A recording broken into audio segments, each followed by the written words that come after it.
Now that we've talked about theater as an art form, let's consider what it is that made theater art inevitable. What human instincts made theater necessary to our experience, to our very existence? In your last task, you were asked to reflect on this notion and compose 3 sentences describing what you believe it is that made theater inevitable. One of the common responses to this task makes reference to the human instinct of storytelling, and I agree that this is certainly a strong instinct among humans. Storytelling is not only a form of entertainment, but it's a creative way to express who we are. It's part of the process of myth-making. Often, there is a negative connotation connected to the idea of myth, but in actuality, myths are the most powerful form of expression we have. We use fiction, sometimes mixed with a little reality, to reveal our common experience. The myth of Paul Bunyan, for example, is a fabrication that reveals what it means to be an American. We recognize the American traits of hard work and rugged individualism in Paul Bunyan, and we'd like to associate those qualities with ourselves. Another human instinct that is revealed in theater is the tendency in human beings toward engaging in ritual. A ritual is an act or a series of actions that are designed to give significance to human events. Ritual can be as simple as the way you get ready for classes every day, or it can be a marriage ceremony. It's not enough for 2 people to agree to get married.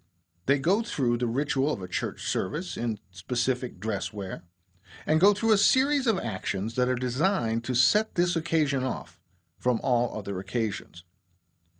Theater art draws on the human instincts toward storytelling, myth-making, and ritual to create its art object. The main art object of theater, dramatic action, is very much a ritualistic process.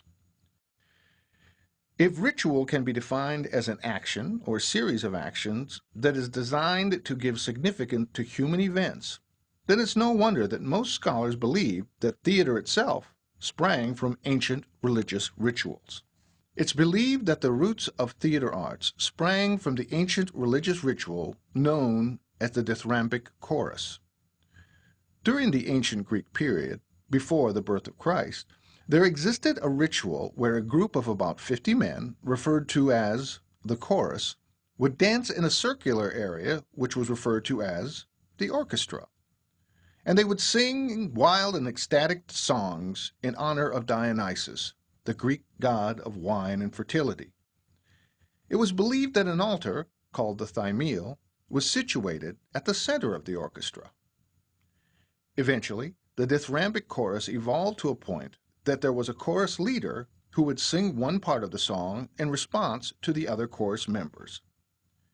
These religious rituals became so popular that contests between various groups were held at religious festivals, and awards were given for the best dithyrambic chorus.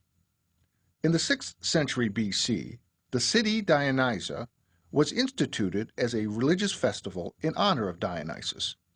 The festival was to include a contest for the best tragedy. This is the first record we have of theater being performed. There is no record of the specifics of how theater began. There is a legend that exists that, while not historically accurate, gives us insight as to how theater art may have developed from these early religious rituals.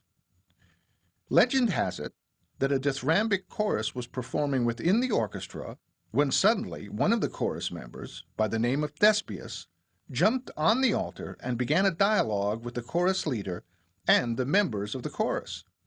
This is referred to as the legend of Thespius. There is a record of an early playwright by the name of Thespius who competed and won awards at the city Dionysia, but there is no reason to believe that he is truly our first actor. But even today, we often hear actors referred to as thespians.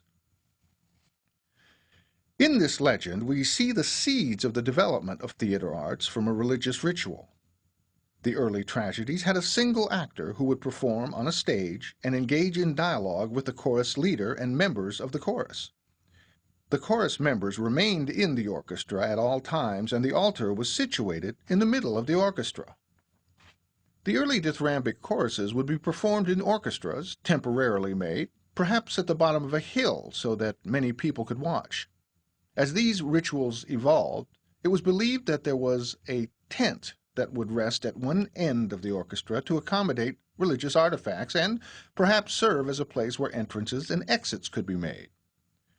As theater evolved, these religious grounds became more sophisticated in the same way that the plays themselves did. We'll take a look at the way that the physical theaters of the time evolved and see how this development paralleled the evolution of the art of theater itself. We'll also look at the significant playwrights of the period and the plays that they wrote, and see how they advanced the art of theater. For now, click on to the task and respond to the questions, and then return for our discussion of the development of Greek theater.